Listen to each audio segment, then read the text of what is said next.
Olá, continuando a falar sobre a China. Era o dia 5 de abril, dia de finados na China. Impressionavam determinados hábitos desse feriado.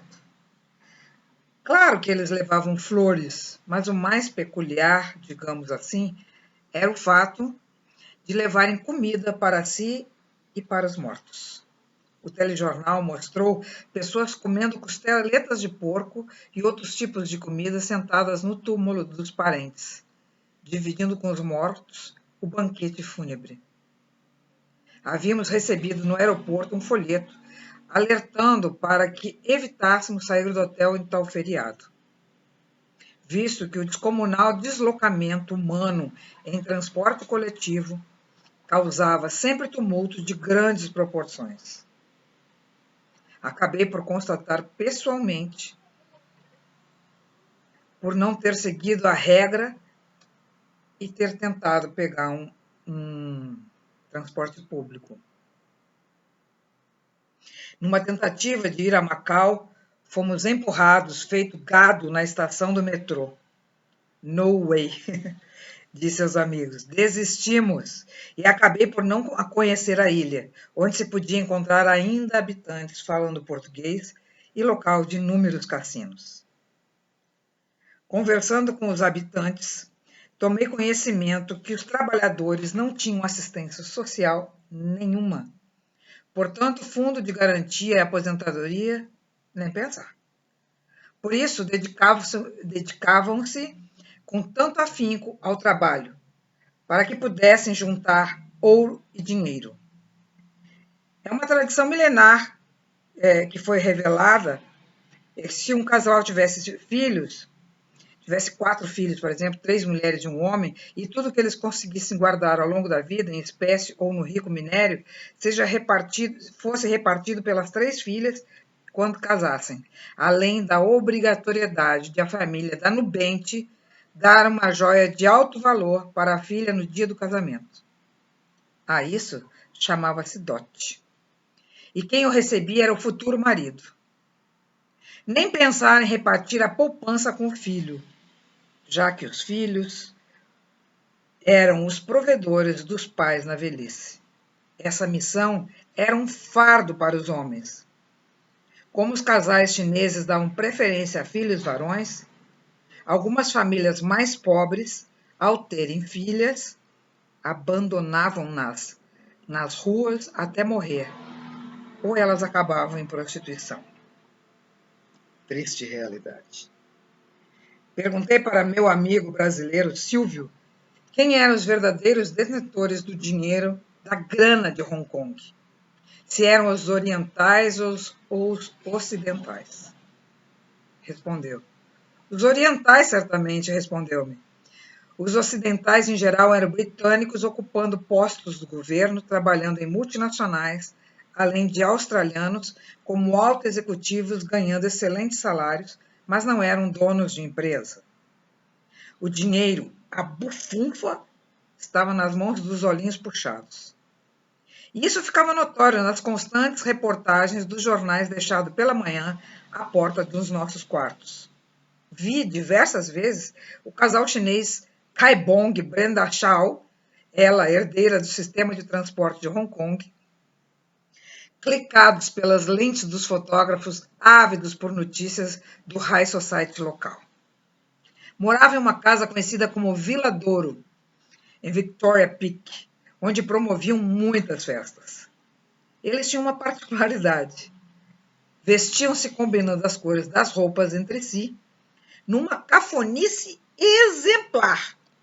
Ela tinha preferência doentia pela cor rosa e ele por dourado, inclusive estofamentos. Uma ode ao mau gosto. Já havia completado 29 dias morando aqui em Hong Kong e até então nenhum dia de sol. Não havia como crer que os poetas daquela terra se inspirassem em lua, sol ou estrelas. O que os moveria? Não bastasse isso, a poluição era visível e constante, condenando-me a tirar tijolos de minhas narinas durante o banho e descolar os efeitos da pesada poluição agarrados à pele. Outra coisa que me causava desconforto era a umidade, variando sempre em torno de 90%, deixando-nos pegajosos, uma coisa que me lembrava meio Manaus. Mesmo com tanta umidade, os chineses não transpiravam, portanto, aquele aspecto de gordura na pele de alguns nada mais era do que falta de banho mesmo. O baseamento aqui do outro lado do mundo ensinou-me várias coisas. Não existe a necessidade de muito espaço físico para morar, conforme manda o figurino ocidental. Tampouco a quantidade de roupas que nos habituamos a comprar, baseado no modelo consumista. São questões que irei rever no meu retorno ao Brasil. Revi por um tempo e depois voltou tudo ao normal, como sempre, né? Principalmente depois de saber da existência da Vila dos Peticionários, local que cobrava $1,30 por colchão para as pessoas de baixa renda e sem moradia, sendo que o preço mencionado poderia ser reduzido à metade caso a pessoa aceitasse dividir com outra seu mísero espaço horizontal. Eliton Rosa, o chefe de equipe de minha tripulação, foi a Guangzhou de trem, depois de conseguir o visto para tal expedição, obviamente. Ao chegar ao controle de passaporte, deu de cara com o mezanino onde os chineses tinham que apresentar o passe que lhes permitia ir e vir de Hong Kong a trabalho. Aquele local era uma cidade dormitório com grades cercando as ruas largas, dando a sensação de cela carcerária para impedir a passagem daqueles que quisessem fugir das faixas de pedestres. Assustou-se com a quantidade de crianças juntas que o rodearam pedindo esmolas. Como não havia placas em inglês, entrou em um hotel para perguntar sobre a localização. Saiu pior do que entrou. Não entendeu patavina do que lhe informaram. Foi num pé e voltou no outro. Só viu que era ali a Ceasa de Hong Kong. Não tem saudades daquela experiência, meu ex-chefe de equipe. Uma das sensações locais era o karaokê.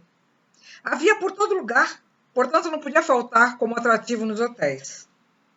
Findamos por nos render ao prazer de cantar. Fazíamos reuniões constantes, regadas a bebidas e salgadinhos, que nos permitiram conhecer muito melhor os integrantes das tripulações, bem como apaziguar a saudade, que era terrível. Por recordar esse sentimento tão bem expresso no idioma português, lembrei-me dos colegas do sexo masculino que foram sozinhos para o outro lado do mundo, como eles resolviam a questão sexual. Uma história hilária foi contada nessas reuniões. Um colega queixou-se ao outro da necessidade de conhecer alguém para beijar, burilar, etc. O interlocutor ouviu e não se fez de rogado. Disse ter uma amiga chinesa muito interessante e queria apresentá-la. Ela era dona de uma discoteca em Wanshai. No dia marcado, foram os dois para lá e o solícito comissário trouxe a criatura pela mão até o carente que a viu e denunciou com seu olhar o espanto que ela tinha lhe causado. Foi cortês com a moça de nome Terry, mas não sucumbiu à vontade represada. Ao saírem da casa noturna, o necessitado disse ao solícito: "Pô, cara, valeu o esforço, mas não tinha jeito de me encantar com a moça. O nome dela fazia jus ao que vou lhe dizer. Ela é terrible", numa alusão jocosa ao nome da chinesa. As mulheres chinesas se vestiam com certa estética, usavam roupas de grife, em Wanshai e arredores. Mas, coitados dos homens, tinham aspectos que deixavam a desejar, tanto no vestuário quanto na aparência física. Como a grande maioria do povo tem baixa estatura, sentia muita dificuldade em comprar calça comprida. e quando as experimentava nas lojas, deixavam parte dos meus tornozelos de fora. Uma sensação de que ia caçar, né? Caçar no lago. A mulher de um copiloto foi internada às pressas, pois sentiu mal-estar e ficou apreensiva por estar grávida. Fui uma das pessoas que a visitou para prestar solidariedade. Que sorte! Assim tive a chance de ver uma peça de arte única. Um quadro retratando Jesus Cristo, bem apropriado ao ambiente. Chamava a atenção pelo inusitado.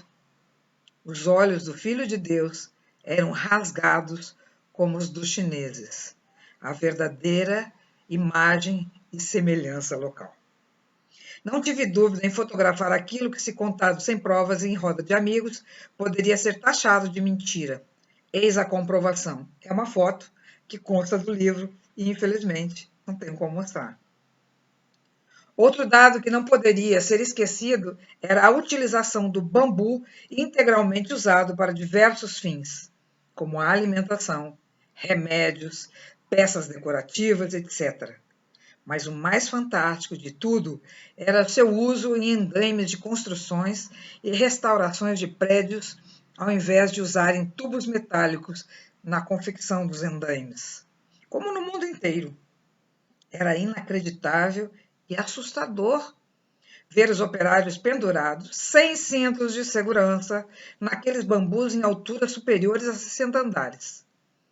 Precisaria filmar para que meus amigos acreditassem, mas não tinha equipamento para tal fim e a fotografia não faria jus ao que pretendia. Eram estáticas. Os ursos panda mudariam seu comportamento habitualmente calmos se visse tal cena com sua comida predileta. Andava sentindo falta de música brasileira. Por isso, tratei de comprar um microsystem para relaxar no quarto escutando rádio, além de fitas cassete que havia trazido do Brasil. Coisa antiga, né? Aproveitei a ocasião e adquiri um binóculo com lentes infravermelhas para facilitar a visão noturna no agendado safari africano. Por hoje é só. Amanhã tem mais. Fique bem, fique em casa.